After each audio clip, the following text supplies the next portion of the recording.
1950년 6월 25일 구소련이지요. 그 소련의 세력을 등에 업고 북한은 이 남침을 함으로써 이 땅 가운데에 6.25 사변이 일어나지요. 우리는 6.25 전쟁을 이 사변이라는 용어를 쓰지만 해외에서는 한국전쟁이라고 부릅니다.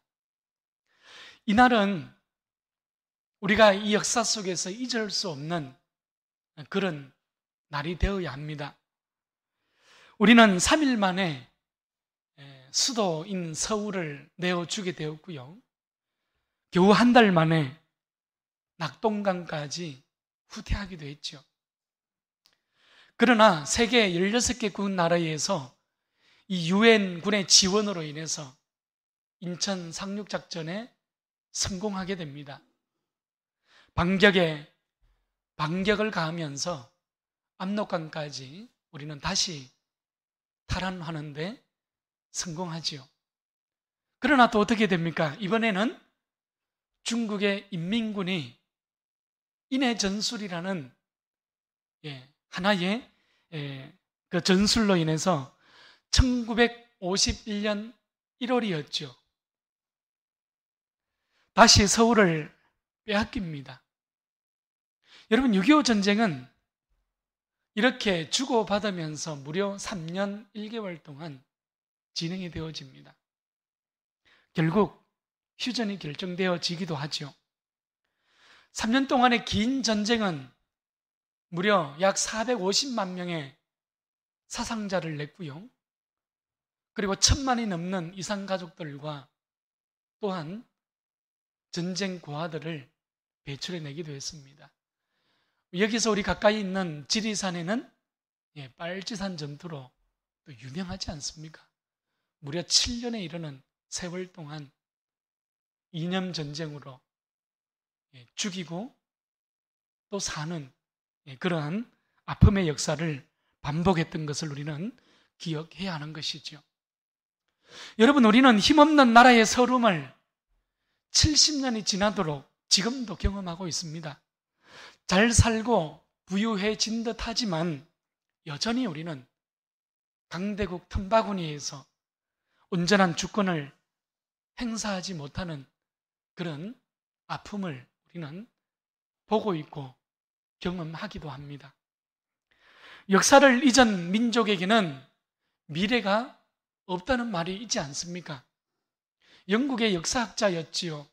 에드워드 칸은 역사란 현재와 과거의 끊임없는 대화라고 결론을 짓기도 하였습니다. 역사를 잊은 민족은 현재도 미래도 없다는 말이 됩니다. 그만큼 그날의 교훈을 기억하는 것은 중요하다는 말이기도 하지요. 여러분, 우리는 자신의 미래를, 우리는 이 나라의 미래를 알지 못합니다. 이유가 무엇입니까? 미래는 하나님의 주권이요, 미래는 하나님의 영역이기 때문에 그렇습니다. 그러니 우리가 어찌 나의 앞날을 알 수 있겠습니까? 우리가 어찌 나라의 앞날을 내다볼 수 있겠습니까?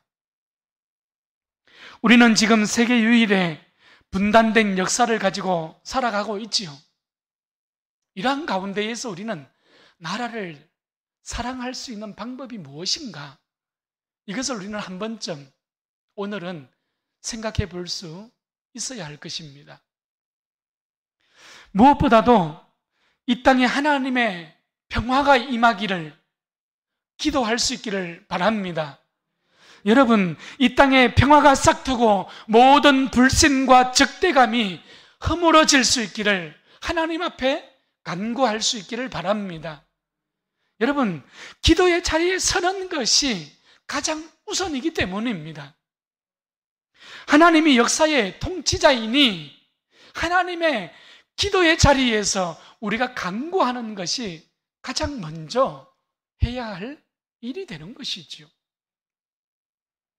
하나님께서 이 민족을 거룩한 도구로 들어 사용하셔서 이 마지막 때에, 이 역사에 우리 대한민국이 열방을 향하여서 선지자와 같은 그런 민족으로, 선지자와 같은 그런 넓은 공동체로 쓰임받는 그런 나라가 되고 그런 우리 공동체가 되도록 애국이라고 얘기하지요. 그런 나라 사랑, 그런 교회 사랑을 실천하는 우리 모두가 될 수 있기를 축원합니다. 여러분, 이스라엘은 하나님을 던졌어요. 이스라엘은 민족을 던졌지요. 그들은 어리석고 둔하여졌던 것입니다. 그래서 지난주 말씀이었죠. 정의를 선숙으로 바꾸어 버리고 공의를 어떻게 했습니까? 땅에 던져버렸어요. 한 공동체, 한 사회를 지키는 성벽과 같은 공의라는 가치를 그들은 땅에 던져버리고 어떻게 했습니까? 자신들의 배만 챙기면서 살아갔지요. 자신들의 배만 불리기 위하여 권력과 공의와 정의를 사용했던 것입니다. 힘없는 자를 짓밟았지요. 부당한 세를 거두며 저울을 속였습니다. 뇌물을 받고 성문에서는 가난한 자들에게 합법적으로 억울하게 하였던 것이죠. 여러분, 그 성문에서 지혜자들이 어떻게 했습니까? 그들은 모든 것을 봤어요. 모든 것을 들었습니다. 그럼에도 성문에서 지혜자들은 잠잠하였지요. 그들은 입을 닫았어요. 침묵하였습니다. 비겁했던 것이죠. 하나님을 배반하고 죄를 쌓는 일에만 그들은 지혜로웠습니다. 이 마스길이라는 단어였죠. 어두운 때입니다. 악한 그날을 향해서 달려가고 있는 때입니다. 여러분, 이 어두운 때에 우리 널푸른 교회가 이 시대를 향하여서, 이 땅을 향하여서 빛이 되고 민족의 희망이 될 수 있기를 축원합니다. 여러분, 아모스는 오늘 본문에서 이렇게 시작을 하고 있지요. 너희가 살려면 이라고 시작하고 있습니다. 여러분, 살기 위한 길을 지금 우리에게 보여준다는 말씀이지요. 죽지 아니하려면, 멸망하지 아니하려면, 패망하지 아니하려면 이렇게 시작하고 있는 말입니다. 조금 더 정확하게 말씀을 드리면 미래가 있는 민족이 되기 위해서는, 또한 미래가 있는 삶을 살아가려면 이런 의미가 되는 거예요. 그것이 너희가 살려면, 이렇게 오늘 14절 말씀에서 시작하고 있는 것입니다. 여러분, 지난주 말씀에 보게 되면 1000명이 성에서 행군에 나가서 몇 명만 살아남아요? 100명만 남았잖아요. 또 100명이 행군하여 나가서 어떻게 됩니까? 10명만 남았다고 지난주에 우리는 말씀을 봤습니다. 여러분, 지금이 행복하고 모두가 평화를 누리고 있는 그런 행복의 절정이라는 시점에 살아가고 있는 시대라고 북이스라엘 민족은 생각하고 있는 듯합니다. 모든 것이 다 만족스럽거든요. 그러나 여러분, 그날이 오면 조금 뒤에, 그때에는 어떻게 됩니까? 모든 것의 10분의 1만 겨우 남고 전멸한다 이 말입니다. 여러분, 10분의 1이 남았다는 것은 겨우 그들만 살려둔 것이 아니라 아예 전멸했다는 표현이 되는 것이잖아요. 다가오는 멸망을 피할 길은 오직 여호와를 찾는 길뿐이었어요. 하나님과 함께하는 길뿐이었습니다. 그래서 오늘 14절 말씀에서도 너희가 살려면 선을 구하고 악을 구하지 말지어다. 너희는 악을 미워하고 선을 사랑하며 성문에서 정의를 세우라고 아모스는 지금 외치고 있는 거예요. 이스라엘이 아무리 더러워졌고, 이스라엘이 아무리 하나님을 향하여 등을 돌렸고, 이스라엘이 아무리 타락했다 할지라도 그들에게 무엇이 있다는 거예요? 살 길이 아직까지는 남아있다는 표현입니다. 여러분, 오늘 나에게 아무리 밤이 깊고 절망의 깊은 늪에 내가 빠져있다 할지라도, 내가 정직하지 못하고 내가 바알을 사랑하는 삶의 자리에 있고 나쁜 습관을 가지고 살아간다 할지라도, 오늘 말씀은 우리에게 외치고 있는 거예요. 예수 그리스도 안에서 다시 살 길이, 다시 일어날 길이 있다는 거예요. 할렐루야. 여러분, 오늘 14절은 이런 표현입니다.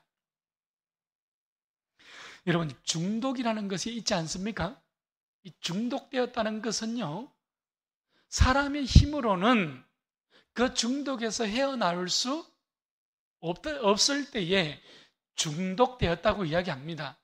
알코올이 되든 마약이 되든, 그것이 폭력이 되든 도박이 되든, 죄에 중독되어지면 내 힘으로 끊을 수 없다는 거예요. 잘못된 길로 가고 있다는 것을 알고, 그것을 깨달았고, 그것을 경험하고 있지만 끊을 수 없는 것이죠. 여러분, 이것이 인간의 한계지 않습니까? 이것이 죄가 가지고 있는 한계라는 것입니다. 하나님의 진노가 이제 곧 임박하였습니다. 하나님의 진노가 이제 문지방 앞에까지 엎드려 있단 말이에요. 그러나 이스라엘은 어떻습니까? 여전히 내 방식만을 고집하지요. 여전히 내 길만을 고집하며 걸어갑니다. 여전히 하나님의 말씀과 하나님의 생각이 아니라 내 고집, 내 생각이 앞서 있는 거예요. 이런 때에 여러분, 무조건 여러분 다른 것이 아니에요. 하나님께 엎드려 부러지져야 할 때임을 잊지 마시기 바랍니다. 여러분, 이때가 바로 무조건 하나님 앞에 돌아서야 할 때라는 것을 우리는 기억해 낼 수 있어야 하는 거예요. 여러분, 다시 기도의 자리에서 무릎 꿇는 길만이 살 길이기 때문입니다. 다시 무너진 예배를 세우고 다시 말씀의 등불을 밝히는 길만이 사는 길이기 때문에 그래요. 우리가 하나님의 말씀을 따라가는 길은, 여러분, 이 세상의 눈으로 보게 되면 당장은 손해보는 길 같아요. 안 되는 길 같습니다. 어려워 보입니다. 그러나 성경은 말씀하고 있는 거예요. 그것이 곧 미래가 있는 길이요, 그 길이 곧 복 있는 길이요, 그 길이 곧 살 길이라는 것입니다. 여러분, 반대로 하나님의 말씀을 버리면, 하나님을 포기하면, 하나님을 덩지면 세상의 방식이 남지요. 세상의 길이 남습니다. 여러분, 이 길을 걸어가면 쉬워 보입니다. 되는 것 같아요. 일이 풀리는 것 같습니다. 그러나 성경은 무엇이라고 말씀하고 있습니까? 죄 가운데에서 망하는 길이라고 말씀하고 있잖아요. 잠언에서 말씀하셨죠. 어떤 길은 사람이 보기에 바르나 필경은, 여러분, 반드시 말입니다. 필경은 무슨 길입니까? 사망의 길이니라. 선을 구하고 선을 사랑하고 정의를 세우는 우리 모두가 될 수 있기를 바랍니다. 여러분, 정의를 세우는 것, 선을 사랑하고 선을 구하는 것은 그냥 되는 것이 아니에요. 의지적으로, 또 다른 표현으로 하면 억지로라도 나 자신을, 그 선을 향하여서, 하나님을 향하여서 나 자신을 몰아넣는 바로 그 길을 지금 이야기하고 있는 것입니다. 그래서 우리는 오늘도 말씀을 묵상하는 거예요.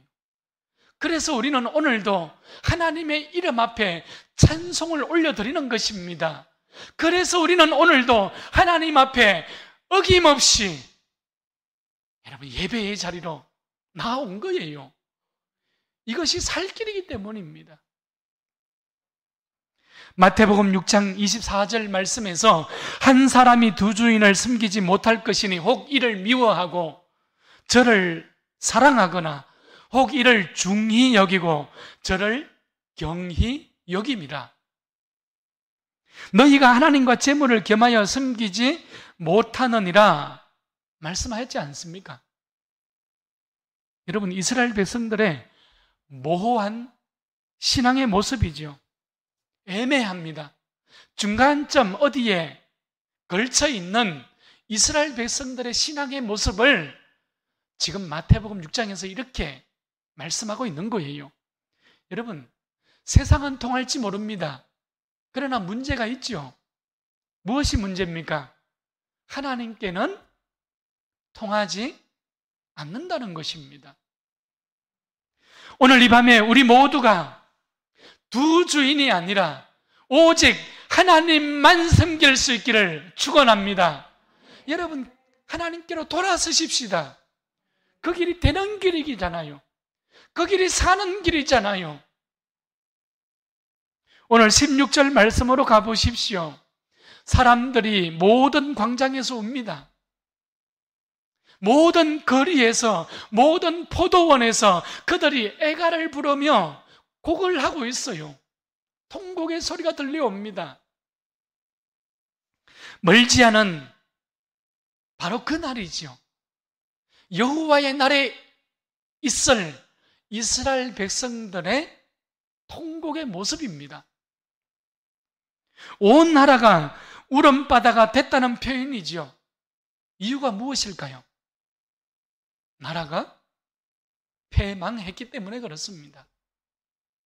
여러분, 아모스는 북이스라엘, 그러니까 요아스의 아들 여로보암 왕이, 그러니까 지진이 일어나기 2년 전에 BC 793년부터 753년까지 예언했던 그 선지자가 아모스였습니다.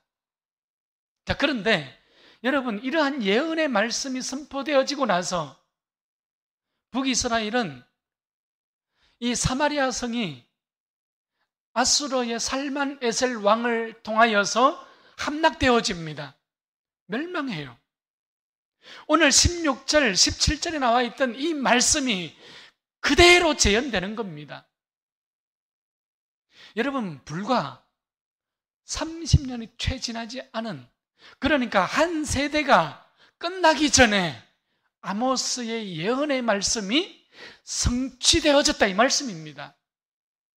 무서운 장면이지 않습니까?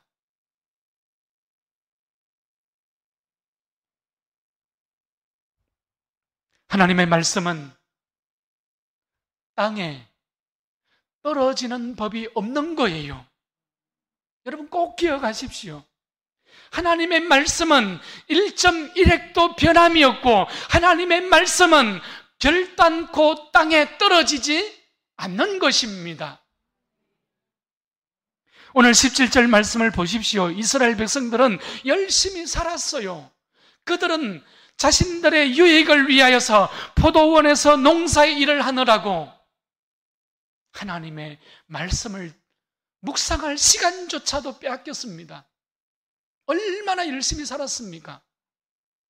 그들은 자신을 위해서 최선을 다하고, 그들은 자신을 위해서 열심을 다하면서 이 핑계 저 핑계를 대면서 예배를 소홀히 했습니다. 여러분, 그런데 오늘 포도원 사람들도 통곡하고 있잖아요. 이유가 무엇입니까? 오늘 말씀에 보게 되면 내가 너희 가운데로 지나갈 것임이라, 이렇게 말씀하고 있어요. 여러분, 하나님께서 지나가면 하나님의 영광이 지나가니 얼마나 여러분 우리가 사모하는 자리이지 않습니까?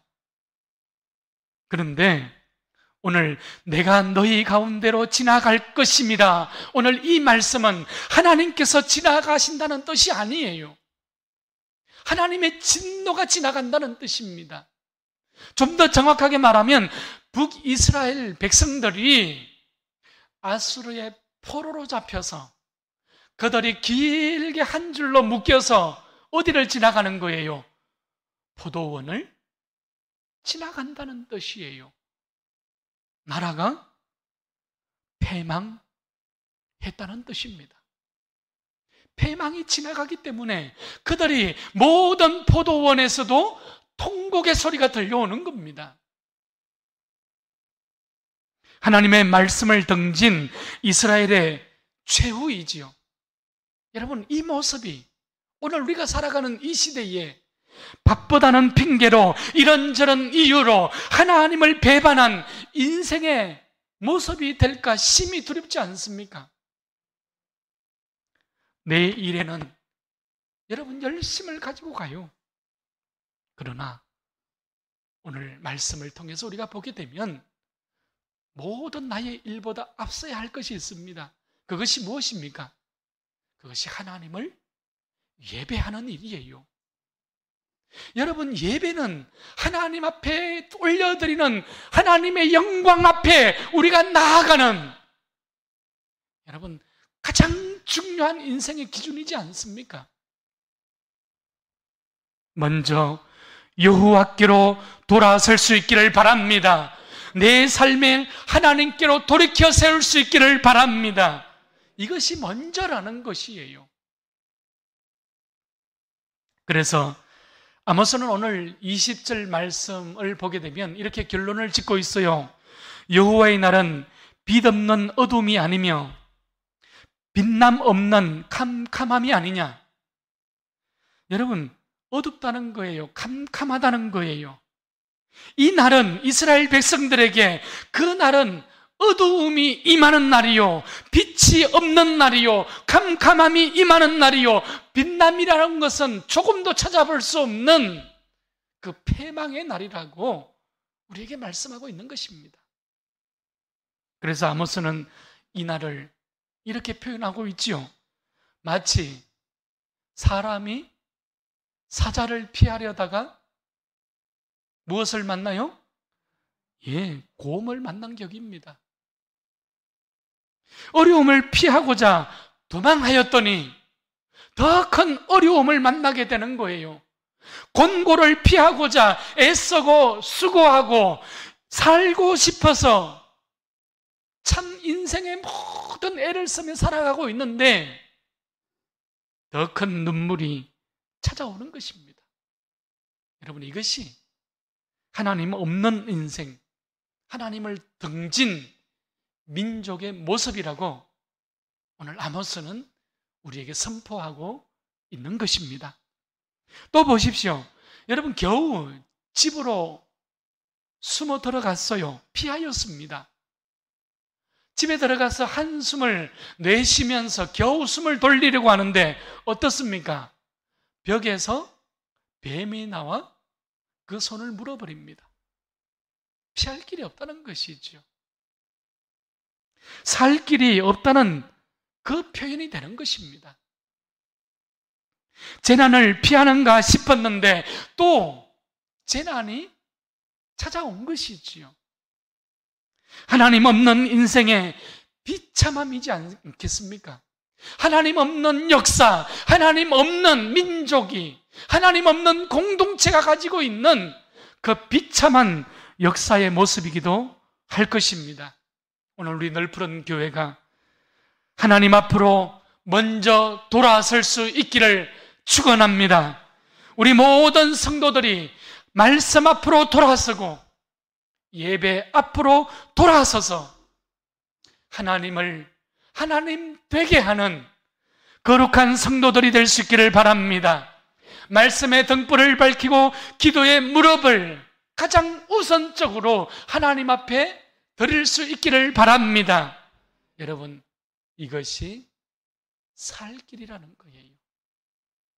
그러면 살 길이 열리기 때문입니다.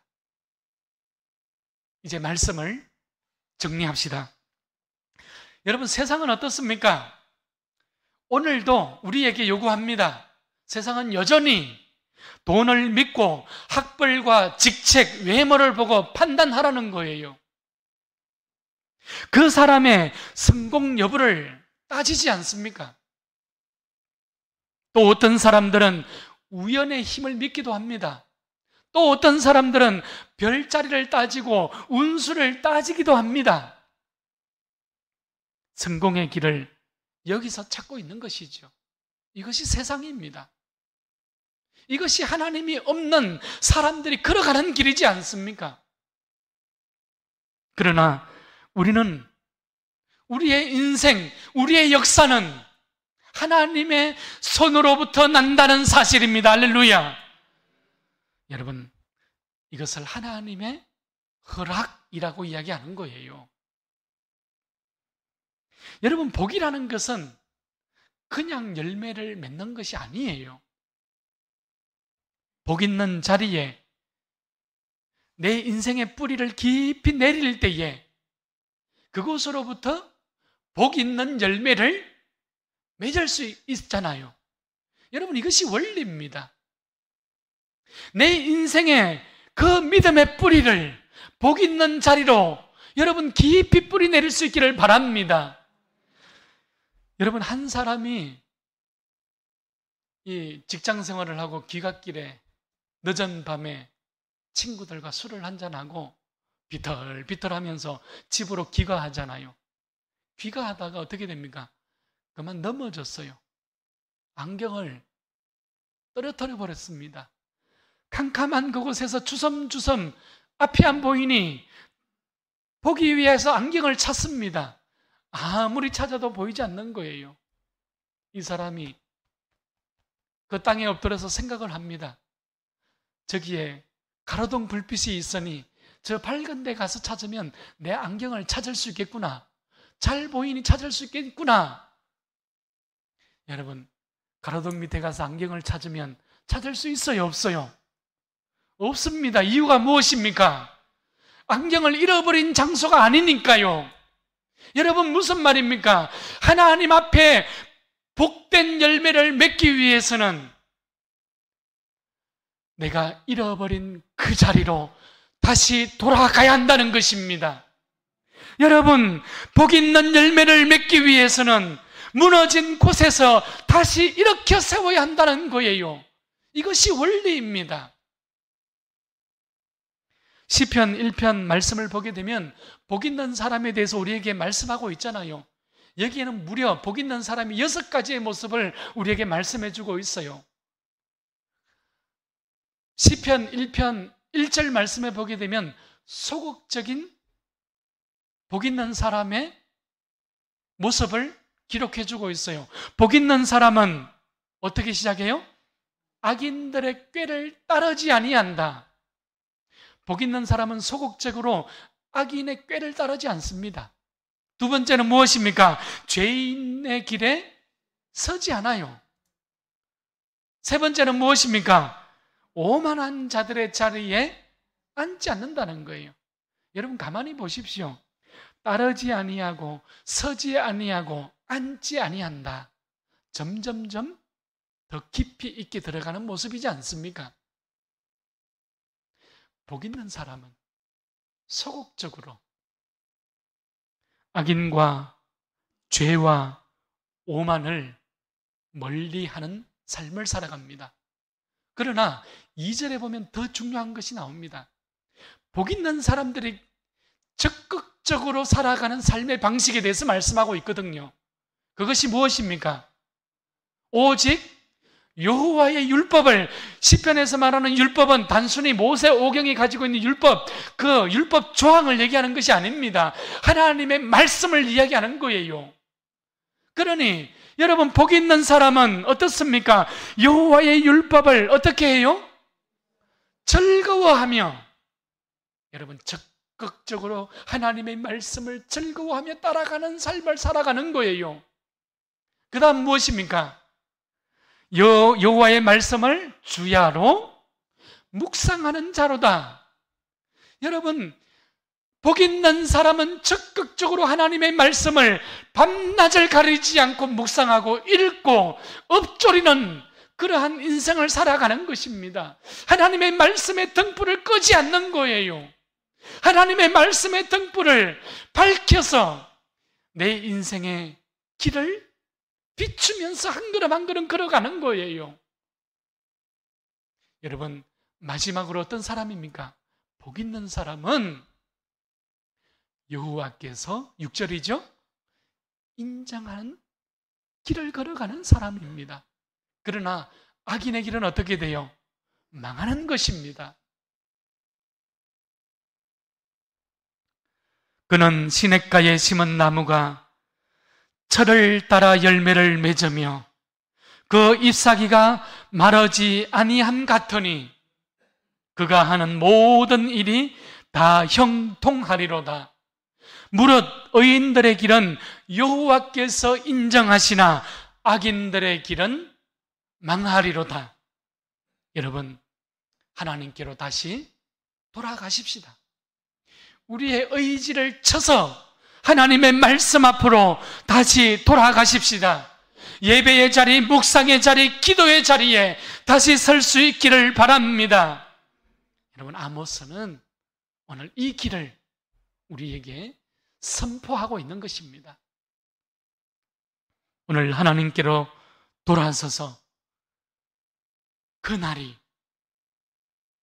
여호와의 그날이 저주와 두려움의 날이 아니라 축복과 은혜와 영광의 날이 될 수 있기를 바랍니다.